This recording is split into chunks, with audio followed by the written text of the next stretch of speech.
கண்ணியத்திற்குரிய எல்லாம் வல்ல அல்லாஹுடைய நல்லடியார்களே, அவனுடைய சாந்தியும் சமாதானமும் நபிகள் நாயகம் ஸல்லல்லாஹு அலைஹி வஸல்லம் அவர்கள் மீதும் அவருடைய குடும்பத்தார்கள், தோழர்கள், ஏகத்துவத்தை எடுத்து சொல்லக்கூடிய நம் அனைவர்கள் மீதும் அளவற்ற அருளாளனின் வற்றா பெருங்கருணை என்றென்றும் நின்று நிலவட்டுமாக என்று பிரார்த்தித்தவனாக எனது ஜும்மா உரை ஆரம்பிக்கிறேன். அஸ்ஸலாமு அலைக்கும் வரஹ்மத்துல்லாஹி வபரகாத்துஹு.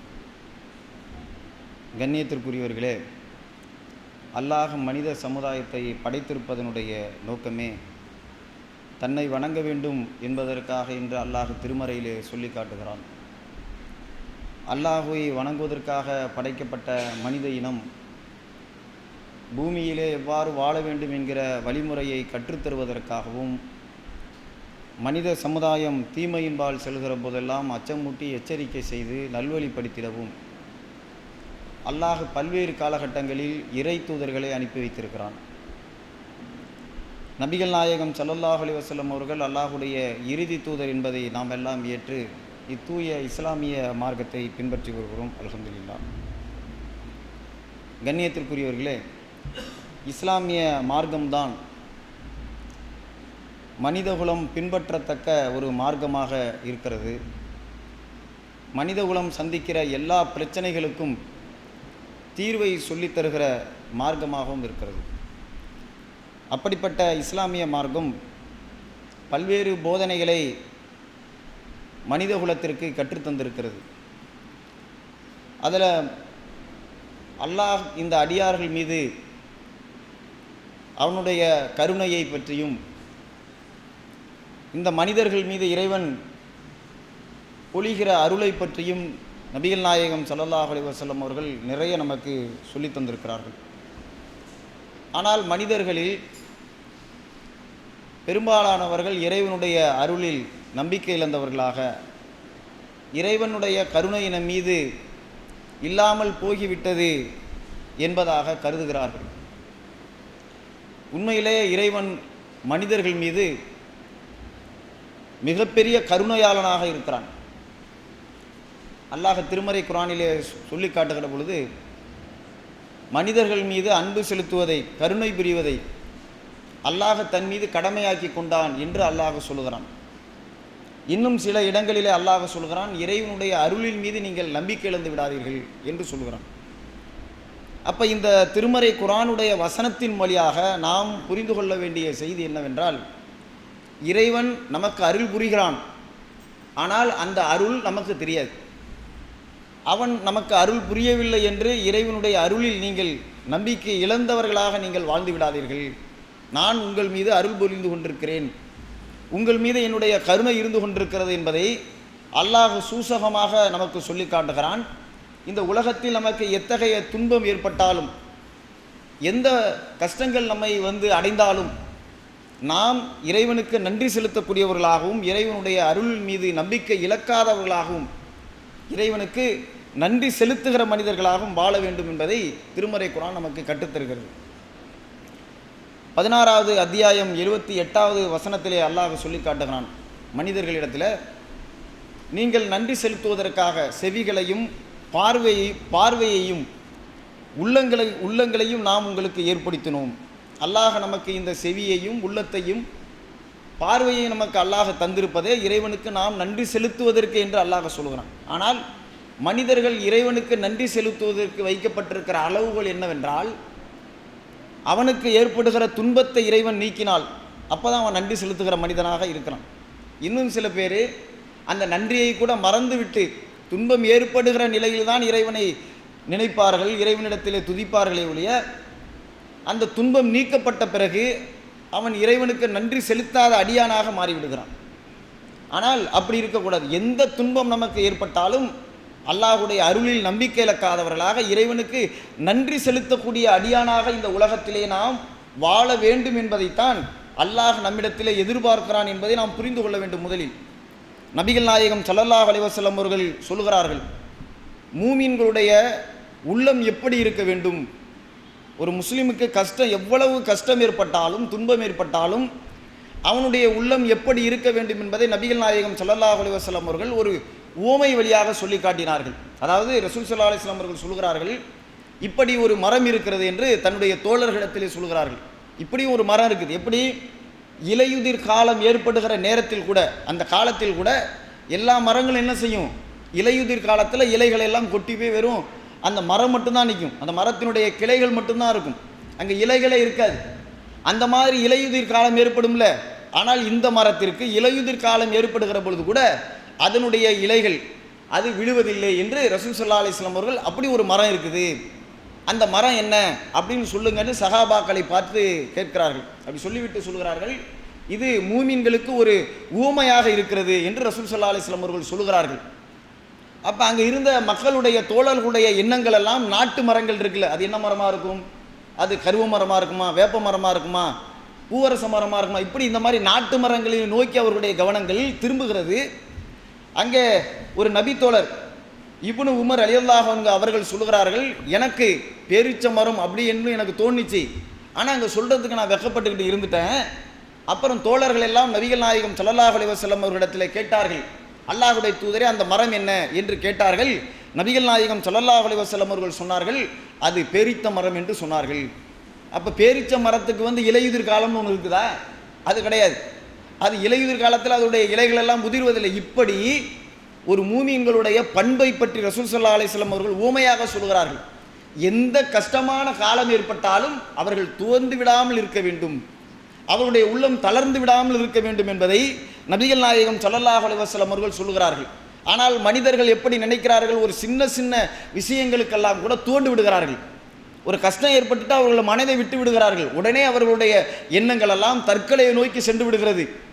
உடனே போய் தற்கொலை செய்யக்கூடிய மனிதர்களாக மாறிவிடுகிறார்கள். அல்லது என்ன செஞ்சாங்க, ஒரு சின்ன துன்பம் ஏற்பட்டு விட்டால், ஒரு கஷ்டம் ஏற்பட்டு விட்டால் அவர்களுடைய உறவுகளை முறித்து விடுகிறார்கள். இதனால தான் இந்த பிரச்சனை ஏற்பட்டுச்சு உன்னால, அதனால் அந்த துன்பத்திற்கு நிகராக அந்த உறவு எனக்கு தேவையில்லைன்னு உறவை முறித்து கொள்கிறார்கள். அல்லது குடும்பத்தில் இருப்பவர்கள் மூலமாக ஒரு சின்ன ஒரு தொல்லை ஏற்பட்டு விட்டது என்று வைத்துக் கொள்ளுங்கள், அவங்களோட பேசவே மாட்டாங்க. அத்தாவோட மகன் பேச மாட்டார், மனைவியோட கணவன் பேச மாட்டார். இப்படி பார்த்தீர்கள் என்றால் அவர்களுடைய குடும்பத்தில் இருப்பவர்களிடத்தில் கூட நட்பு பாராட்டாமல் அவர்கள் பேச்சை முறித்து கொள்ளக்கூடிய ஒரு நிலையில் இன்றைக்கு மனிதர்கள் துன்பங்களை எப்படி எடுத்துக்கொள்ள வேண்டும் என்பது கூட தெரியல. நபிகள் நாயகம் ஸல்லல்லாஹு அலைஹி வஸல்லம் அவர்கள் எப்படி சொன்னார்கள்? அது தோண்டி விடாமல் இருக்க வேண்டும், இறைவனுக்கு நன்றி செலுத்துகிற உள்ளமாக இருக்க வேண்டும். இறைவன் இந்த விஷயத்தில் என்னை சோதிக்கிறான் என்றால் ஏதோ என்னை அவனுடைய கருணை பார்வை என்னை நோக்கி திரும்ப இருக்கிறது, என்னை சோதிப்பதற்காக அல்லாஹ் இப்படி செய்கிறான் என்கிற எண்ணம் கூட நமக்கு ஏற்படாமல் மனிதர்களில் அவர்களுடைய முடிவுகள் எல்லாம் பாரதூரமான முடிவுகளாக இருந்து விடுவதை நம்ம பார்க்கிறோம். நபிகள் நாயகம் ஸல்லல்லாஹு அலைஹி வஸல்லம் அவர்கள் சொன்னார்கள், இன்னொரு ஊமையை சொல்கிறார்கள்.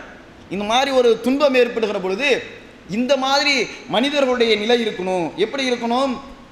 ஒரு நபி ரசூல் ஸல்லல்லாஹு அலைஹி வஸல்லம் அவர்கள் சொல்கிறார், இறை நம்பிக்கையாளர்களுடைய நிலை இளம் தளிர் என்கிற பயிர் இருக்கிறது, அந்த பயிருடைய நிலையை போன்று. எப்படி? எவ்வளவு பெரிய காற்றடித்தாலும் அல்லது சின்ன காற்றடித்தாலும் அதை வேரோடு அது புடுங்க முடியுமா? ஒரு பெரிய புயல் வருது, புயல் வந்துருச்சுன்னா அங்கே இருக்கிற ஒரு 3 சென்டிமீட்டர் புல்லை அப்படியே வேரோடு பிடுங்கி தூக்கி எறிய முடியுமா? ஒரு பெரிய புயலால். கஜா புயல் அடிச்சிச்சு, அப்படியே தரைகளெல்லாம் பேர்ந்துருச்சா? அங்கே இருக்கிற புல்லெல்லாம் தூக்கி எரிஞ்சிருச்சா? கிடையாது. அந்த புல் என்ன செய்யுது? எவ்வளவு பெரிய புயல் அடித்தாலும் அது அப்படியே சாய்ந்து விடுகிறது.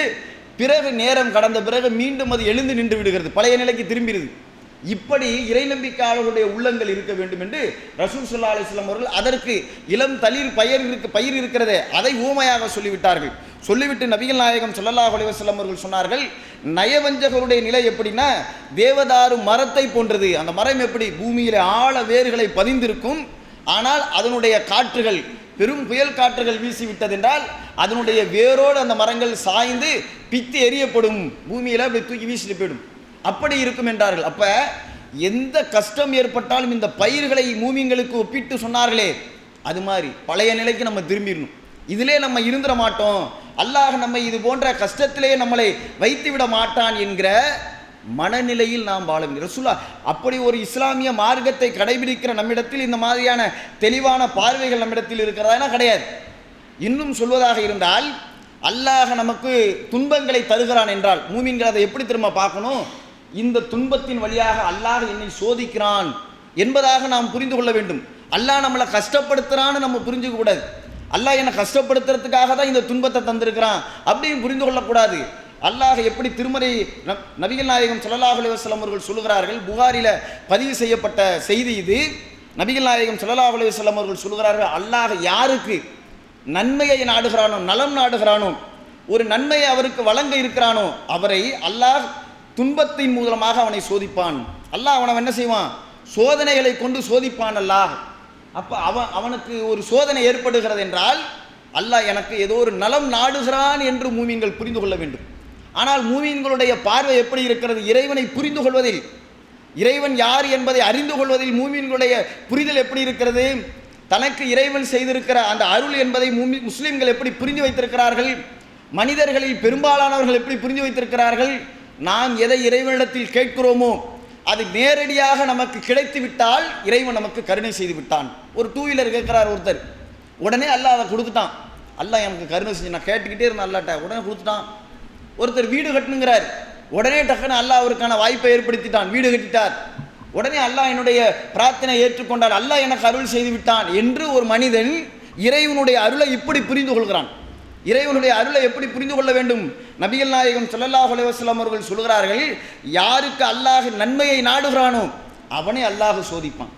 மனிதருடைய அல்லாஹுடைய அந்த புரிதல் எப்படி இருக்கிறது? நாம் கேட்டதை இறைவன் நமக்கு தந்து விட்டால் இறைவன் எனக்கு அருள் செய்து விட்டான் என்று நம்புகிறான், புரிந்து கொள்கிறான்.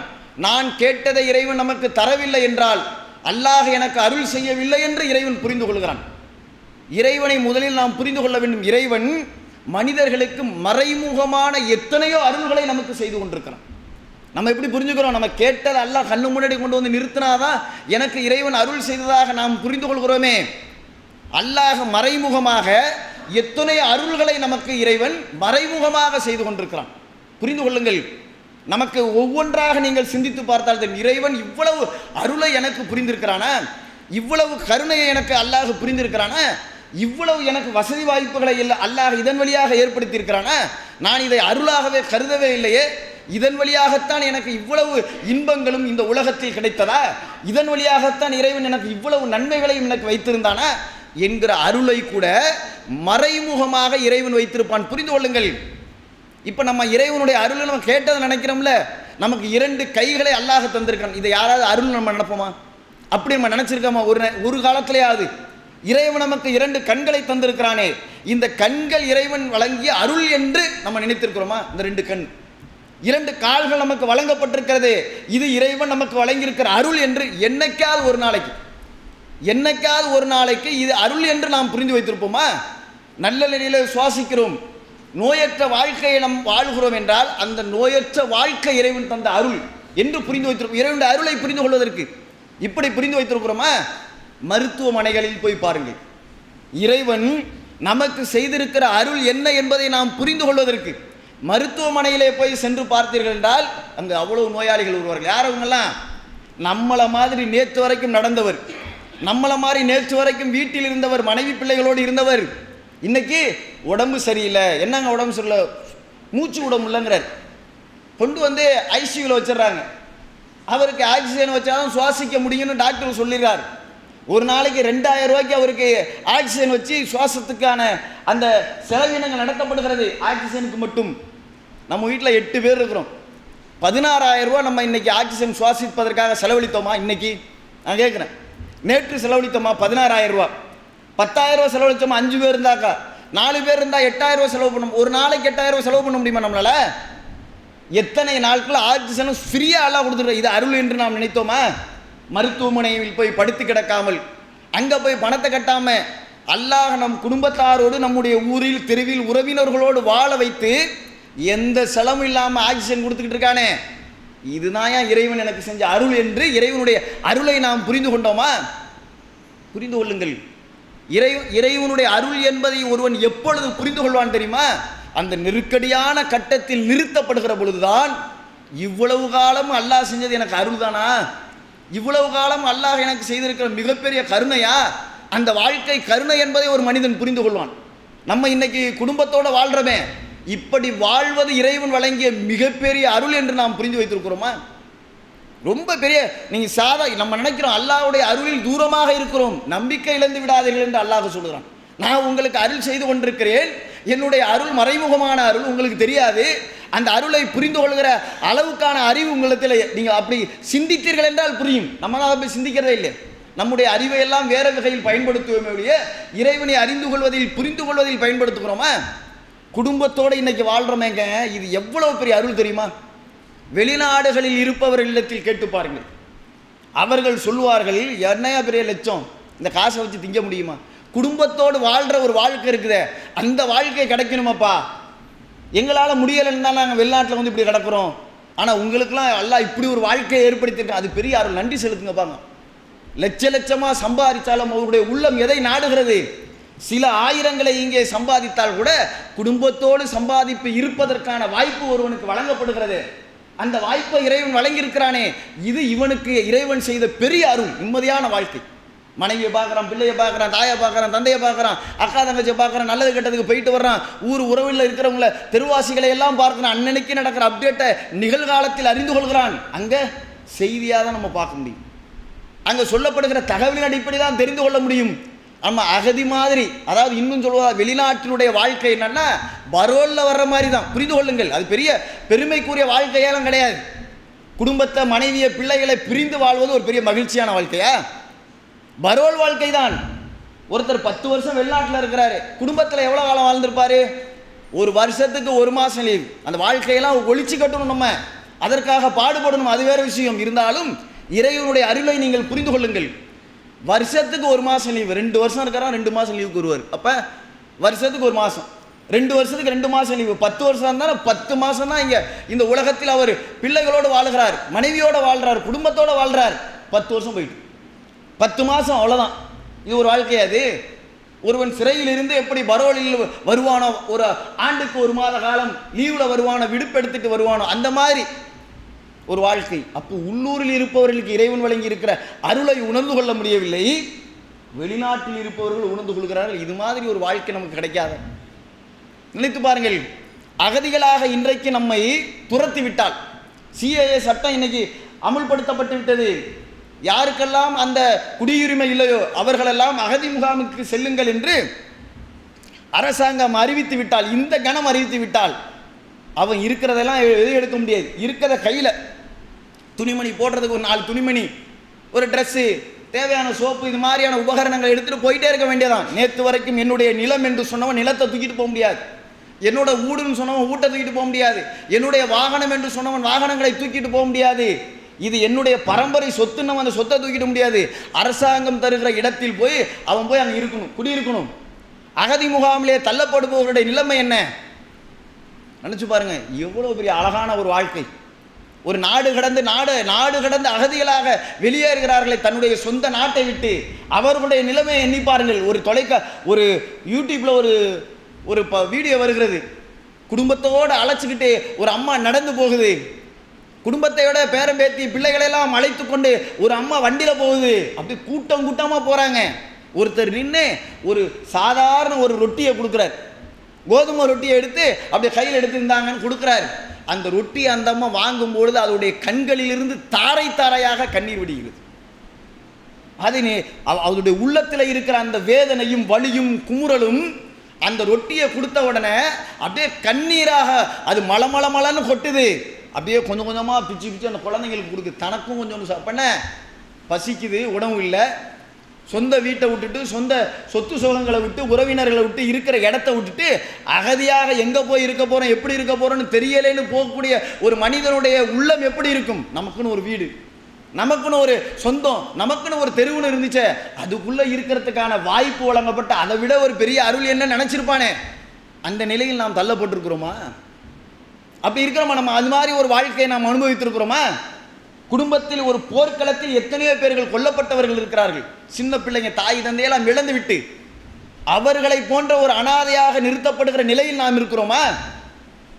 அல்லாஹ் எப்படியெல்லாம் அருள் செஞ்சிருக்கான் பாருங்க. தாய் இருக்கிறா, அப்பா இருக்கிறார், அக்கா இருக்கிறா, தங்கச்சி இருக்கிறார், அண்ணன் இருக்கிறார், தம்பி இருக்கிறார், சொந்தக்காரங்க இருக்கிறார். அனாதையாக நாம் நிறுத்தப்படவில்லை. சொந்த ஊரில் இருக்கிறோம், சொந்த வீட்டில் இருக்கிறோம். நமக்கு ஒன்றுனா கேட்கறதுக்கு 4 பேர் இருக்கிறாங்க. அப்படிப்பட்ட நிலையில் இறைவன் வைத்திருப்பது இறைவன் நமக்கு செய்திருக்கிற அருள் என்பதை நாம் புரிந்து கொண்டிருக்கிறோமா? மறைமுகமான அருள் இது. இறைவன் இப்படி மனிதர்களுக்கு மறைமுகமான அருளை வழங்குகிறான். நம்ம உள்ளம் எப்படி இருக்க வேண்டும்? மூமின்களுடைய உள்ளம் எந்த துன்பமாக இருந்தாலும் எந்த கஷ்டமாக இருந்தாலும் நபிகள் நாயகம் ஸல்லல்லாஹு அலைஹி வஸல்லம் அவர்கள் சொன்னார்களே, இறைவனுடைய அருளில் நம்பிக்கை இழக்காதவர்களாக நாம் மாற வேண்டும். இறைவனை புரிந்து கொள்வது என்பது அதுதான். இறைவன் ஒன்றை நமக்கு தருகிறானா, ரசூலா சொல்றாங்கல்ல, உன்னை சோதிப்பதின் வழியாக உனக்கு ஒன்றை தரப்போறான்னு அர்த்தம். உனக்கு அல்லாஹ் உன்னை நல்ல நலம் நாடிவிட்டால், நன்மையை செய்ய நாடிவிட்டால் உன்னை சோதிப்பான், பக்குவப்படுத்துறான் அல்லாஹ். புரிந்து கொள்ளுங்கள் இறைவனுடைய அருளை. நபிகள் நாயகம் ஸல்லல்லாஹு அலைஹி வஸல்லம் அவர்கள் மக்கால இருந்தாங்க. ரசூல் ஸல்லல்லாஹு அலைஹி வஸல்லம் அவர்களை மக்காவில் இருந்த பொழுது அவர்களுடைய சொந்த ஊரை விட்டு விரட்டப்படுகிறார்கள். அவர்களுடைய மக்களை விட்டு விரட்டப்படுகிறார்கள். எல்லாத்தையும் போட்டுட்டு அனாதையாக நபிகள் நாயகம் ஸல்லல்லாஹு அலைஹி வஸல்லம் அவர்கள் மதீனாவிற்கு தஞ்சமடைந்தார்கள். ஹிஜ்ரத் செஞ்சு போறாங்க. அதோடைய நிலையை சாதாரணமாக டூர் போன மாதிரி நீங்க புரிஞ்சக்கூடாது. ஒரு அல்லாஹ்வுடைய தூதர், அந்தஸ்து மிக்க பதவியில் இருப்பவர்கள், தான் இறைவனுடைய தூதர் என்று சொல்லிவிட்டு நிராயுதபாணியாக அடித்து விரட்டப்பட்டால் மனிதனுடைய மனநிலை எப்படி இருக்கும்? இந்த ஊருக்கே தலைவர்னு ஒருத்தர் சொல்லிட்டு இருக்காரு. திடீர்னு ஊரில் இருக்கக்கூடாதுன்னு சொல்லி ஒரு எதிரிகள்லாம் சேர்ந்து விரட்டி அடிச்சிட்டாங்க. கேட்பதற்கு யாரும் இல்லாத ஒரு நிலையில் அவர்கள் நிராயுதபாணியாக ஒருவர் நிறுத்தப்பட்டால் அவருடைய உள்ளம் எப்படி இருக்கும்? வேதனையில் இருக்கும், எவ்வளவு கஷ்டத்தில் இருக்கும். புரிந்து கொள்ளுங்கள். ஒரு சாதாரண மனிதனுக்கு இந்த நிலை என்றால் அகிலத்தின் தூதர் அவர்கள், நபிகள் நாயகம் ஸல்லல்லாஹு அலைஹி வஸல்லம் அவர்கள், அல்லாஹ்வுடைய தூதர் அவர்கள், அப்படி நம்பிக்கை கூறியவராக மக்களால் பார்க்கப்பட்டவர். நேற்று வரைக்கும் எதிரியா இருந்து இன்னைக்கு எதிரியா இருக்கிறான், அந்த மனநிலை வேற.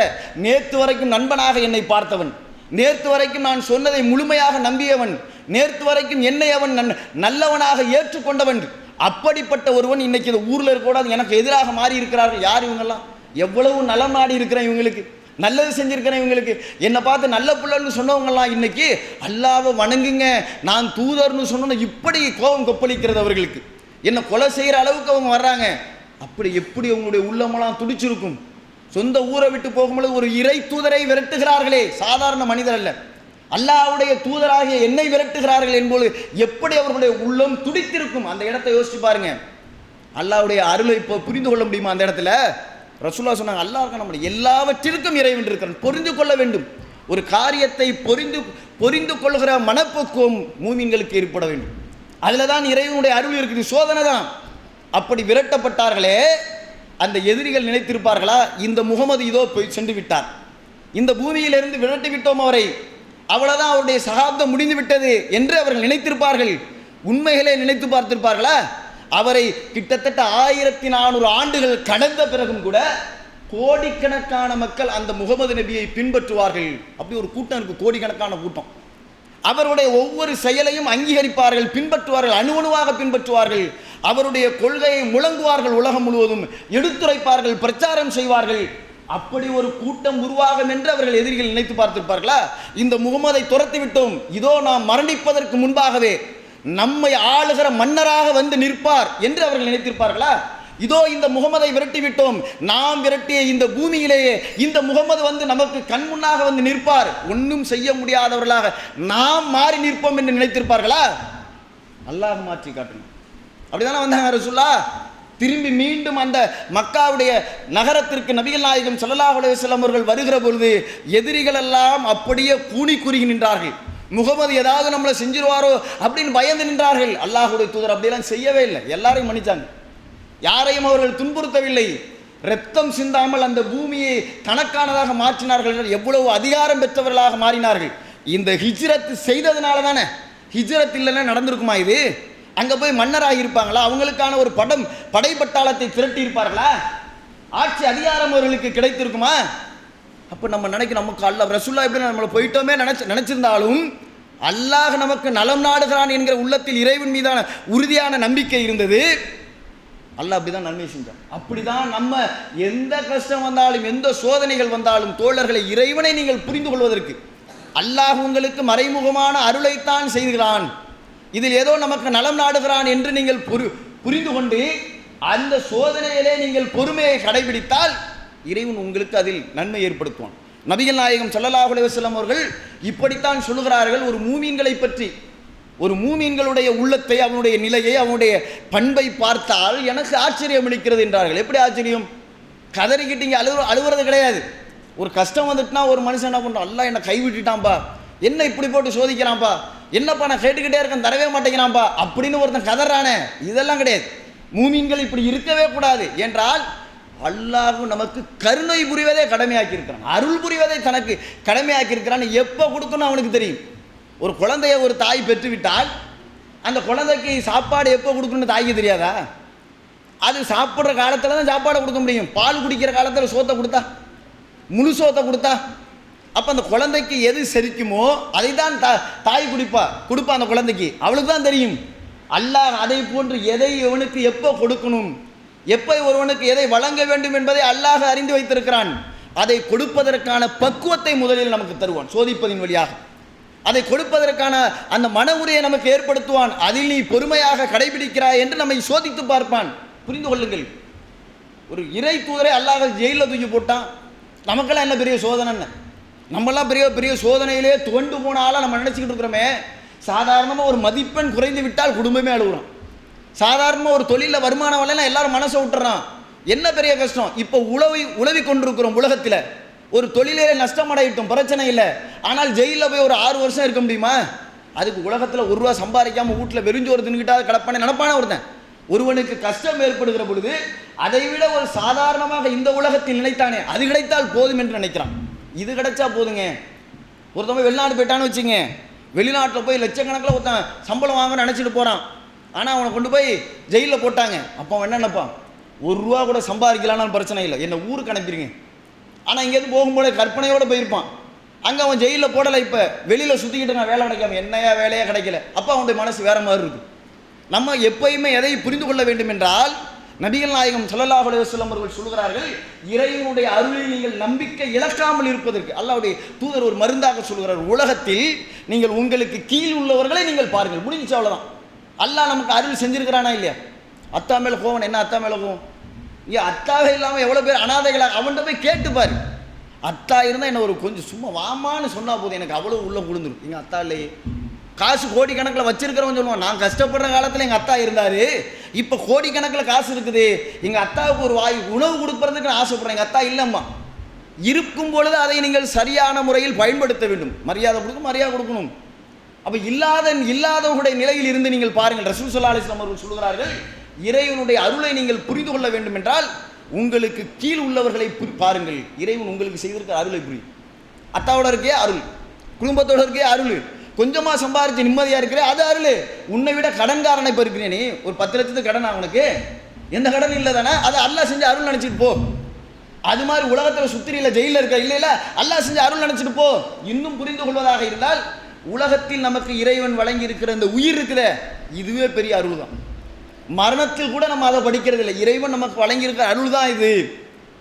இந்த அருளை தான் இன்றைக்கு நாம் இந்த வாழ்க்கையில் வாழ்ந்து கொண்டிருக்கும். இறைவனுடைய அருள் இல்லை, இல்லைன்னா நமக்கு அதை எப்பயோ முடிஞ்சிருக்கும், எப்பயோ டோட்டலாக வாஷ் அவுட் ஆகிருப்போம். ஏன்?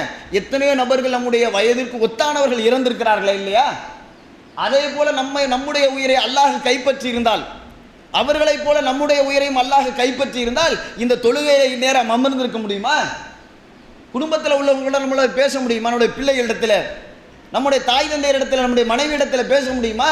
அல்லாஹ் வழங்கி இருக்கிற அருளாக நாம் புரிந்து கொள்கிறோம். அதை அந்த வாழ்க்கையை புரிந்து கொள்வதே இல்லை. அப்போ இறைவன் எப்படி அருளை நமக்கு பொழிகிறான்? ஒரு தூதரை பிடித்து அல்லாஹ் ஜெயிலில் போடுறாங்க. மனுஷனுடைய நிலையை புரிஞ்சுங்க. ஒரு தூதரை ஜெயிலுக்கு போறாருன்னா அல்ல மனுஷன் எப்படின்னு நினைப்பான், எவ்வளவு கஷ்டம் வந்து அந்த கஷ்டத்தை அல்லாஹ் கைவிட்டான்னு நினைக்கிறான். அல்லாஹ் கையெல்லாம் விடலை.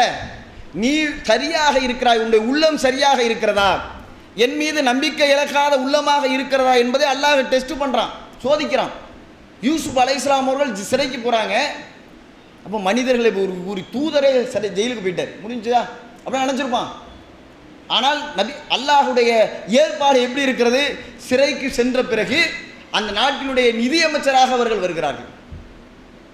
அல்லாஹ் அப்படியே மாத்திரம் எல்லாத்தையும். அவருடைய நம்பிக்கை, இறைவன் எதை வழங்க வேண்டும் என்று தீர்மானிக்கிறவன் அல்லாஹை புரிந்து கொள்கிற எண்ணம் இது இருக்கிற பொழுது இறைவனுடைய கருணை ஆட்டோமேட்டிக்காக வந்து கிடைச்சிருக்கு. அதான் ரசூல் ஸல்லல்லாஹு அலைஹி வஸல்லம் அவர்கள் சொல்கிறார்கள், மூமீன்களை பார்த்தால் எனக்கு ஆச்சரியமாக இருக்கிறது. ஏன்? ஒரு நன்மை கிடைத்து விட்டால் இறைவனை புகழ்ந்து விடுகிறான். பெருமடிக்கல நன்மை கிடைத்து அல்லாஹ் எனக்கு கொடுத்தான், அல்லாஹ்வை புகழ்ந்து விடுகிறான். அவனுக்கு ஒரு துன்பம் ஏற்பட்டு விட்டால் பொறுமையாக இருந்து விடுகிறான். அதுவே அவனுக்கு நன்மையாக அது மாறி விடுகிறது என்று நபிகள் நாயகம் ஸல்லல்லாஹு அலைஹி வஸல்லம் அவர்கள் சொல்லுகிறார்கள். என்றால் இறைவனை நாம் இப்படி புரிந்து கொள்ள வேண்டும். தோழர்களை புரிந்து கொள்ளுங்கள்.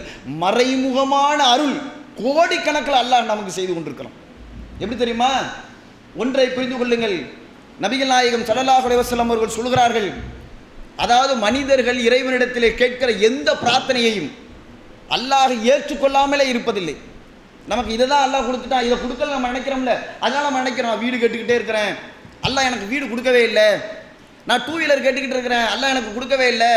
நான் கார் கேட்டுக்கிட்டு இருக்கிறேன், அல்லாஹ் எனக்கு கொடுக்கவே இல்லை. நம்ம நினைக்கிறோம்ல. மனிதர்கள் எதை கேட்டாலும் அல்லாஹ் அவனுக்கு தராமல் இருப்பதில்லை, அதாவது பதிலளிக்காமல் இருப்பதில்லை. அல்லாஹ் அப்படிதான் குர்ஆனிலே சொல்றான் தன்னை பற்றி. இவன் ஒரு அடியான் என்னிடத்தில் கேட்கட்டும், பிரார்த்திப்பதாவது என்னட்ட பிரார்த்திக்கட்டும், என்ன கேட்கட்டும், அவனுடைய பிரார்த்தனைக்கு நான் பதிலளிக்கிறேன் தான். இப்போ கேளுங்க எதை வேணாலும், அல்லாஹ் உங்களுடைய பிரார்த்தனைக்கு பதிலளிக்கலையா? அப்போ பதிலளிக்கிறான் தானே. நம்ம உல்டாவை புரிஞ்சு அல்லாஹ் நமக்கு தள்ளுன்னு நம்ம நினச்சிக்கிட்டு இருக்கிறோம். மறைமுகமாக அல்லாஹ் நம்முடைய தீமைகளை, நம்முடைய தீங்குகளை நீக்குகிறான் இந்த பிரார்த்தனை வழியாக. நீங்கள் எதை வேணாலும் கேட்டிருப்பீங்க, கார் கொடு, பங்களா கொடு, சொத்து கொடு, சோகம் கொடு, அது கூட இது கூட என்னென்னமோ கேட்டிருப்பீங்க. எதுவுமே கிடைக்கலன்னு வச்சுக்கோங்க. இது கிடைக்கல, அது கிடைக்கல, நிறைய கிடைச்சிருக்கும், கிடைக்காது இருக்கும். கிடைக்காது இருக்கும் பொழுது அது என்னமோ நமக்கு கிடைக்கவில்லை என்று நீங்கள் நினைத்துக் கொள்வீர்கள். உண்மையில் அது அப்படி அல்ல. அல்லாஹ் பதிலளித்திருக்கிறான். அதுக்கு எப்படி பதிலளித்தான்? நபிகள் நாயகம் ஸல்லல்லாஹு அலைஹி வஸல்லம் அவர்கள் சொல்கிறார்கள், ஒரு அடியானுடைய பிரார்த்தனையை அல்லாஹ் 3 விதமாக அணுகுகிறான். இப்படி பதிலளிக்கிறான். 3 விதமாக அல்லாஹ் பதிலளிக்கிறான். இப்போ மெயில் போட்டு ஒரு பதில் கொடுத்துறோம்ல, வாட்ஸ்அப்பில் SMS போட்டால் அதுக்கு ஒரு பதில், இப்படி நேரடியாக பேசுவோம், இப்படி ஃபோனில் பேசுகிறோம், இப்படி பதில் கிடைக்குதா இல்லையா? அது மாதிரி ஒரு அடியானுடைய பிரார்த்தனையை அல்லாஹ் 3 விதமாக பதிலளிக்கிறான். அதற்கு அல்லாஹ் ஏற்றுக்கொள்கிறான். இப்படி அவன் கேட்டதை உடனடியாக கொடுத்து விடுவது ஒரு வகை. கேட்டவன கொடுத்துருவோம், அல்ல எப்படி கிடைச்சலாம் தெரியாது. அதிலே நீங்கள் குறைச்சலா சிம்பிளாக கேட்க நினச்சிடாதீங்க. எதை வேணாலும் கேளுங்க. இறைவனுடைய கஜானா பெருசு, அவனால் தர முடியாதுன்னு எதுவுமே கிடையாது. மனிதர்களால் தான் முடியாது. அல்லாஹ்வுடைய அருளை நீங்கள் அப்படியும் புரிஞ்சுக்கணும். மனிதர்களால் தான் ஒன்றை முடியாது, அதுக்கு அளவெல்லாம் இருக்குது. இவரால் இதை தான் தர முடியும், இவரால் இதை தான் தர முடியும், கலெக்டரால் இதை தான் தர முடியும், முதலமைச்சர் அதுக்கு மேலே அவருக்கு பவர் ஜாஸ்தி, அவரால் அதை தர முடியும், புரிந்து கொள்கிறோமே. அப்படி அல்லாஹ் இதை தான் தருவான் அப்படின்னு நீங்கள் புரிஞ்சுக்கலாம். எதை வேணாலும் அல்லாஹ் தருவான். எதை கேட்டாலும் அல்லாஹுக்கு முடியாது என்று எதுவுமே கிடையாது. அல்லாஹ் நாடிவிட்டால் கிடைத்துவிடும். அப்போ கேட்கிற ஒன்றை அல்லாஹ் அதற்கு பதிலளித்து விடுகிறான், உடனே தந்து விடுகிறான். இன்னொன்று என்ன? அவனுக்கு ஏதோ ஒரு துன்பம் ஏற்படும், அந்த துன்பத்தை இந்த பிரார்த்தனை வழியை பகரமாக அல்லாஹ் அந்த துன்பத்தை நீக்கி விடுகிறான். நபிகள் நாயகம் ஸல்லல்லாஹு அலைஹி வஸல்லம் அவர்கள் சொல்கிறார்கள், 3வது அவனுடைய பிரார்த்தனைக்கு மறுமையில் கூலி தந்துடுறான். அது வேற. இப்போ என்ன? 2வது என்ன? நம்ம கேட்டதுக்கு அல்லாஹ் நமக்கு ஒரு துன்பம் ஏற்பட்டிருக்குதே, அந்த துன்பம் நமக்கு நடக்க போகிறது நமக்கு தெரியாது. அந்த துன்பத்தை அல்லாஹ் நம்ம கேட்ட காரு தரல, இந்த துன்பத்தை நீக்கிட்டான். நம்ம கேட்ட பைக்கு தரல, அல்லாஹ் இந்த துன்பத்தை நீக்கிட்டான். நம்ம கேட்ட வீடு தரல, அல்லாஹ் இந்த துன்பத்தை நீக்கிட்டான். இது எப்போ தெரியுமா தெரியும்? இந்த மறைமுகமான அருளை நாம் எப்போ புரிந்து கொள்வோம்? மரணத்திற்கு பிறகுதான் இறைவன் நாம் கேட்ட இந்த பிரார்த்தனைக்கு இறைவன் எப்படி கூலி வழங்கியிருக்கிறான். மறுமையில் தரப்போறானா? உலகத்தில் உனக்கு ஒரு நோய் ஏற்பட்டு நீ இப்படி கஷ்டத்தில் மாண்டிருப்ப, உனக்கு ஒரு வறுமை ஏற்பட்டிருக்கும், உனக்கு ஒரு பிரச்சனை ஏற்பட்டிருக்கும். இந்த பிரார்த்தனை வழியாக இந்த பிரச்சனையை தீர்த்து விட்டான், இந்த பிரார்த்தனை வழியாக இந்த வறுமையை ஒழித்து விட்டான், இந்த பிரார்த்தனை வழியாக இந்த நோயை நீக்கி விட்டான் அல்லாஹ். இந்த பிரார்த்தனை தான் நிறைவேறாமல் இருந்தது என்று நாம் புரிந்து கொண்டோமே, அதுதான் நம்மளுக்கு வர இருக்கிற துன்பத்தை நீக்கி இருக்கிறது. அல்லாஹ் அதுக்கு பகரமாக நீக்கி இருக்கிறான். மறைமுகமாக இறைவன் செய்கிற அருள் கோடிக்கணக்கில் இருக்கிறது. நமக்கு புரிந்து கொள்ளுங்கள். அல்லாஹ்வை நாம் புரிந்து கொள்ள வேண்டும் தோழர்களே. எந்த கஷ்டம் ஏற்பட்டாலும், துன்பம் ஏற்பட்டாலும், ரசூல் ஸல்லல்லாஹு அலைஹி வஸல்லம் அவர்கள் சொன்னது போல அல்லாஹ்வின் மீது உறுதியான நம்பிக்கை வைத்தவர்களாக, அவனுடைய அருளில் நம்பிக்கை இழக்காதவர்களாக நாம் இருக்க வேண்டும். அதைத்தான் அல்லாஹ் திருமறை குர்ஆனிலே சொல்லி காட்டுகிறான். உங்களுக்கு செவிகளையும் பார்வைகளையும் உள்ளங்களையும் நாம் ஏற்படுத்தணும். எதற்கு? எனக்கு நன்றி செலுத்துவதற்காக என்று இறைவன் சொல்கிறான். இறைவனுக்கு நன்றி செலுத்துகிற அடியானாக இந்த உலகத்தில் நம்ம வாழணும்ல. அல்லாஹ் நம்ம இடத்தில் எதிர்பார்ப்பது என்ன?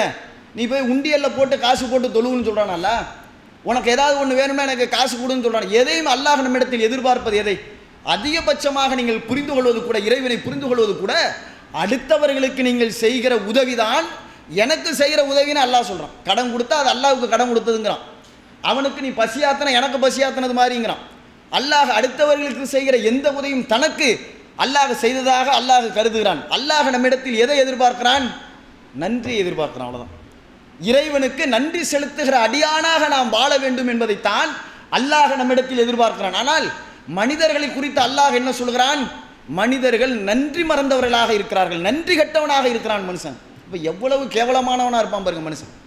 இந்த உலகத்தில் அல்லாஹ் நமக்கு நடக்கிறதுக்கு வாய்ப்பை கொடுக்குறான், சுவாசிக்கிறத அல்லாஹ் ஆக்சிஜன் இல்லாமல் கொடுக்குறான், கிட்னி எந்த ஃபெயிலியர் இல்லாமல் ஓடிட்டு இருக்கு அது பாட்டுக்கு. அதுக்கு நான் ஒரு 2000 ரூபா 3000 ரூபா 5000 ரூபா 20000 ரூபா ஒரு காமாட்சி மிஷனில் கொண்டு போய் நீங்கள் கிட்னியை டயாலிசிஸ் பண்ணீங்கன்னா ஒரு வாரத்துக்கு, அது மாதிரி வீட்டில் 5 பேர் இருந்தானாக்கா 1 லட்சம் ரூபா வாரத்துக்கு செலவு பண்ண. இப்படியெல்லாம் அல்லாஹ் வாய்ப்பளிக்காமல் உயிருக்கு எவ்வளோ அல்லாஹ் வாய்ப்பு கொடுக்கணும் அந்த உலகத்தில்.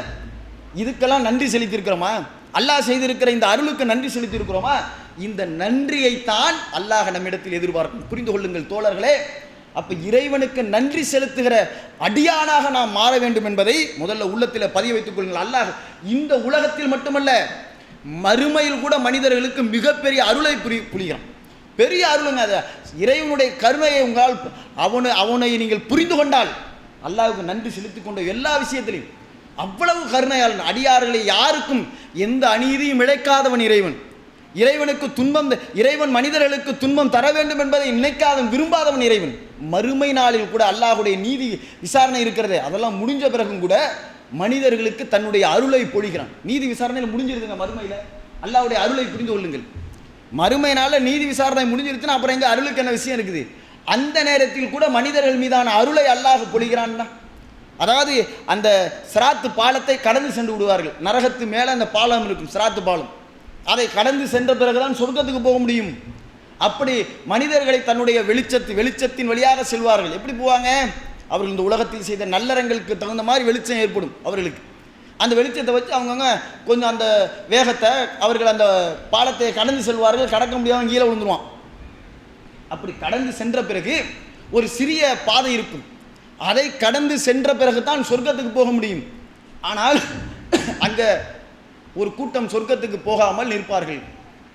அந்த பாதத்தை கடந்து விட்டு ஒரு கூட்டம் நிற்பார்கள் இறைவனிடத்தில், சொர்க்கத்திற்கு செல்லாமல். ஏன் சொர்க்கத்துக்கு போலையா அப்படின்னு கேட்கும் பொழுது அவர்கள் சொல்லுவார்கள், இதெல்லாம் இறைவன் எப்படி மனிதர்களுக்கு ஒரு கருணையை இந்த ஏற்பாட்டின் வழியாக செய்கிறான். நமக்கு எவ்வளோ பெரிய கிருபையாளன் புரிந்து, அவனுக்கு நன்றி இந்த உலகத்தில் நன்றி செலுத்துறதுக்கு. மறுமையில் போய் தொழ போகிறோமா? மறுமையில் போய் சுபஹானல்லாஹ் சொல்லிட்டு இருக்க போகிறோமா? அதுக்கு அல்லாஹ் அதுக்கு கூலி தருவான். நம்ம விரும்பி அப்படி செய்வோமா? அல்லாஹ் கடமையாக வச்சிருக்கானா? அது கிடையாது. ஆனால் இந்த உலகத்தில் அல்லாஹ் நம்மள்ட்ட நீ சுபஹானல்லாஹ் சொல்லுன்னு விரும்புகிறான், எனக்கு நன்றி செலுத்துன்னு விரும்புகிறான், தொழுவுன்னு விரும்புகிறான். நாளைக்கே மகரிப்புக்கே நம்ம கதை முடிஞ்சு போச்சுன்னா இசாவுக்கு இருக்க மாட்டோம் நம்ம. அப்போ இசாவை கரெக்டாக தொழுணுமா இல்லையா? ஃபஜ்ருக்கு நமக்கு தொழுவ முடியாது இல்லையா? ஃபஜ்ருக்கு இருக்கணுமா இல்லையா? இந்த மாதிரி வணக்க விஷயங்களில் அலட்சியமாக நாம் இருந்து விடுகிறோம். ஆனால் அல்லாஹ் எப்படி கருணை பொழிகிறான் அந்த நாளில். அப்போ அந்த கூட்டம் சொர்க்கத்துக்கு போகாமல் இருக்குது. அல்லாஹ் கேட்டான், ஏன் நீங்கள் சொர்க்கத்துக்கு போகல அப்படின்னு கேட்கும் பொழுது அவர்கள் சொல்லுவார்கள், இது இறைவனுடைய ஏற்பாடு. யாரும் இறைவனுடைய சன்னிதானத்தில் அல்லாஹுடைய அனுமதி இல்லாமல் ஒரு வார்த்தை கூட பேச முடியாது.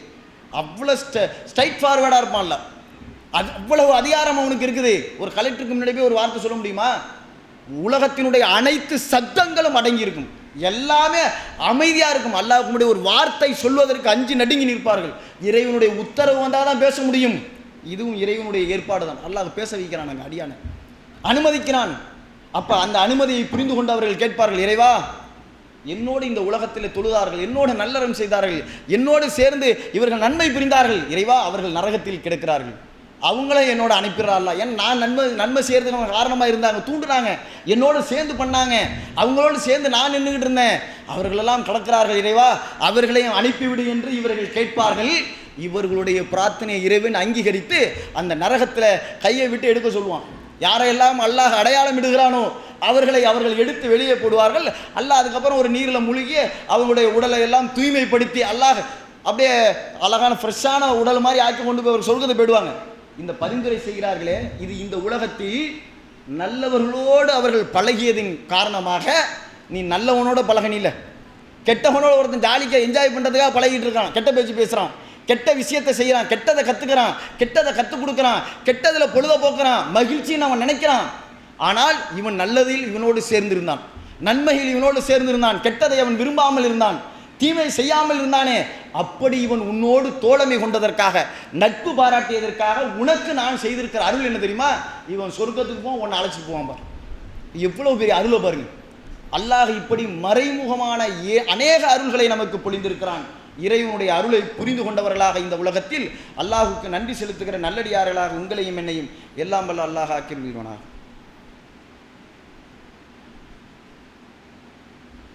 கண்ணியத்திற்குரிய எல்லாம் வல்ல அல்லாஹுடைய நல்லடியார்களே, இஸ்லாமிய மார்க்கம் மனித உரிமைகளை பேசுகிற மார்க்கமாக இருக்கிறது. இஸ்லாம் வெறும் வணக்க வழிபாடுகளை சொல்லித்தருகிற மார்க்கமாக இல்லாமல் மனிதர்களுக்கு நலம் நாடுகிற மார்க்கமாக இருக்கிறது. நபிகள் நாயகம் ஸல்லல்லாஹு அலைஹி வஸல்லம் அவர்களுடைய இன்னும் இஸ்லாத்தை நீங்கள் படிங்க, புரிந்து கொள்வதற்கு தான் சொல்கிறேன். வெறும் தொழுகையை, நோன்பை, திக்ருகளை சொல்லித்தருகிற மார்க்கம் அல்ல. ரசூல் ஸல்லல்லாஹு அலைஹி வஸல்லம் அவர்களுடைய வாழ்க்கை வரலாற்றை நீங்கள் படித்து பார்த்தால் 10% தான் அல்லாஹ்வை வணங்குவதற்கான அமல்களை சொல்லி தந்திருப்பார்கள். 90% மனித குலம் எப்படி வாழ வேண்டும் என்பதை கற்றுத் தந்திருக்கிறார்கள். மனித குலத்துக்கு மனித குலம் என்ன நன்மை செய்யணும், மனுஷனாக இருக்கிறவன் எப்படி வாழணுங்கிறதா இஸ்லாம். புரிந்து கொள்ளுங்கள். ஒருத்தன் பொய் பேசாமல் இந்த உலகத்தில் வாழ்றானா இஸ்லாத்தின்படி வாழ்கிறான். ஒருத்தன் வட்டி வாங்காமல் வாழ்றானா இஸ்லாத்து மார்க்கத்தின்படி வாழ்கிறான். ஒருத்தன் திருடாமல் வாழ்றானா மார்க்கத்தின்படி வாழ்கிறான். இப்படி மனித குலத்திற்கான நன்மைகளை கற்றுத்தந்திருக்கிற மார்க்கம் இஸ்லாமிய மார்க்கம். பிற மனிதர்களுக்கு நன்மை செய்வதை விரும்புகிற மார்க்கம், சொல்லித் தந்திருக்கிற மார்க்கம், கடமையாக்கி இருக்கிற மார்க்கம் இஸ்லாமிய மார்க்கம். பிறர்கள் கஷ்டப்படுகிற பொழுது அவர்களுக்கு நீங்கள் கஷ்டங்களை நீக்காமல் இந்த உலகத்திலே நீங்கள் வாழ்ந்தால் மறுமையிலே அதற்கு இறைவன் உங்களிடத்தில் கேள்வி கேட்பான் என்று சொல்லிய மார்க்கம் இஸ்லாமிய மார்க்கம். அப்படிப்பட்ட மார்க்கத்தில் இன்றைக்கு இந்த சமூகத்தினுடைய நிலையை நீங்கள் புரிந்து கொள்ளுங்கள். ராஜேந்திர சர்ச்சாருடைய அறிக்கை, அதாவது இந்தியாவில் 42% முஸ்லீம்கள், 100 பேரில் 42 பேர், இங்கே 100 பேர் நீங்கள் இருக்கிறீங்கன்னா 42 பேர் வறுமை கோட்டிற்கு கீழே வாழுகிறார்கள் என்று ராஜேந்திர சர்ச்சார் சொல்கிறார். அரசாங்கத்துடைய புள்ளி விவரம் சொல்லுகிறது, ஒரு இயக்கத்தினுடைய புள்ளி விவரம் அல்ல.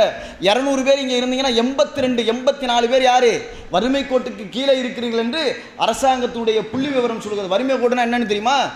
மின்சார சாதனங்கள் இல்லாமல் வாழ்பவர்கள். அவங்க வீட்டில் ஒரு ஃப்ரிட்ஜ் இருக்காது, ஒரு ஃபேன் இருக்காது, ஒரு கிரைண்டர், அதாவது மின்சாரத்தில் ஓடுற கிரைண்டர் இருக்காது, ரேடியோ இருக்காது, டிவி இருக்காது. இப்படி எந்த மின்சார உபகரணங்களும் இல்லாமல் வாழ்பவர்கள் வறுமை கோட்டில் வாழ்கிறார்கள் என்று அரசாங்கம் சொல்கிறது. 2 ஆடைகளுக்கும் குறைவாக வைத்திருப்பவர்கள் வறுமை கோட்டுக்கு கீழே வாழ்பவர்கள் என்று புள்ளிவிவரம் சொல்கிறது. உங்கள் சமுதாயத்துடைய நிலைமை புரியுதா? இப்போ 2 ஆடைக்கும் கீழே அப்படின்னா என்ன? ஒரு ஆடை தான். ஒரு ஆடையை துவச்சி போட்டுக்கணும். அப்படி எத்தனை பேர் வாழ்றான்? 100 பேரில் 42 பேர், 200 பேரில் 84 பேர் வாழ்றாங்க. அப்படி இந்த சமுதாயத்தினுடைய நிலைமை இருக்கிறது என்றால், இந்த சமுதாயத்தினுடைய வறுமையை போக்குவதற்கு, இல்லாமையை போக்குவதற்கு, அவர்களுடைய நிலைமையை மாற்றுவதற்கு, ஒடுக்கப்பட்டோர் என்ற அடையாளத்தை மாற்றுவதற்கு நம்ம வேலை செய்யணும்ல, நம்ம பாடுபடணும். நம்ம மட்டும் சோறை தின்னுட்டு பொண்டாட்டி வாழ்ந்துட்டு குடும்பம் நடத்திட்டு போகிறது இஸ்லாமா? எல்லா மனிதர்களுக்குமான சேவைகளை கற்றுத்தந்திருக்கிற மார்க்கத்தில் இந்த முஸ்லீம்களுடைய நிலை அவ்வளவு நிலையில் இருக்கிறது. ஒரு 10 பேர் கூட கிடையாது, 100க்கு 42 பேர் இருக்கிறாங்க. அது மட்டுமல்ல, ஒரு நாளைக்கு ஒரு வேளை உணவு உள்ளக்கூடியவர்கள் வறுமை கோட்டுக்கு கீழே இருக்கிறவர்கள் என்று சொல்கிறார்கள். அப்போ 3 வேளை உணவு திங்க முடியாமல் ஒரு வேளை உணவு திங்கிறவங்க யாரு? முஸ்லீம்களில் 42 பேர் இருக்கிறார்கள்னா இந்த வறுமை நிலையை ஒழிப்பதற்கு நாம் எல்லோரும் பாடுபட வேண்டும். அதற்கு கல்வியின் வழியாகத்தான் முன்னேற்ற முடியும். கல்வி என்பது ஒரு சமூகத்தினை மாற்றியமைக்கும் நிலையை முன்னேற்ற பாதைக்கு அழைத்து செல்லும். இது கல்வி ஆண்டு, புரிந்து கொள்ளுங்கள். இந்த நாளில் நம்ம ஊரில் எவ்வளோ ஏழை பிள்ளைகள் இருப்பார்கள், எவ்வளோ வறுமையில் இருக்கிறவங்க இருப்பாங்க, காலேஜ் ஃபீஸ் கட்ட முடியாதவங்க. ஆனால் அதாவது தகப்பன் இருந்து தாயோடு வாழ்பவர்கள், அந்த ஒரு பொண்ணால் எப்படி அந்த ஃபீஸை கட்ட முடியும்? ஸ்கூல் ஃபீஸ் கட்ட முடியாதவங்க எவ்வளோ பேர் இருப்பாங்க? அவர்களுக்கான கல்வி உதவிகளை உங்களால் முடிந்த அளவு, ஒரு 1000 வச்சுக்க, 500 வச்சுக்க, இப்படி 4 பேர் சேர்ந்து அவருடைய ஒரு 3000 ஸ்கூல் ஃபீஸு, ஒரு 5000 ஸ்கூல் ஃபீஸு, இப்படி நீங்கள் கல்விக்கான உதவிகளை அவர்களுக்கு வழங்குவது தான் சமூக முன்னேற்றத்தை ஏற்படுத்தும். புரிந்து கொள்ளுங்கள். ஒரு வேளை சாப்பிட்றவன் 3 வேளை சாப்பிடுவான். ஒரு ஆடை வச்சிருக்கவன் சராசரி மனிதர்கள் அணிகிற மாதிரி ஆடை அணிவான். மின்சார சாதனங்களோடு வாழுகிற ஒரு ஏழ்மை இல்லாத நிலையில் அவனுடைய வாழ்க்கை முறை மாறும் என்றால் இது இறைவன் விரும்புகிறது தானே, ஒரு மனுஷனுக்கு செய்கிற சேவை. அப்போ இந்த நிலையில் நாம் நம்முடைய சமூகம் தள்ளப்பட்டிருக்கிறது. கல்வி ஆண்டில் கல்வி உதவிகளை செய்யக்கூடியவர்களாக நாம் அனைவரும் மாறுவோம். எல்லாம் வல்ல அல்லாஹ் இந்த சமுதாயத்திற்கு உழைக்கிற ஆற்றலை நாம் அனைவருக்கும் வழங்குவானாக என்ற இறைவனிடத்திலே பிரார்த்தித்து எனது உரையை முடித்துக் கொள்கிறேன். அஸ்ஸலாமு அலைக்கும் வரஹ்மத்துல்லாஹி வபரகாத்துஹு.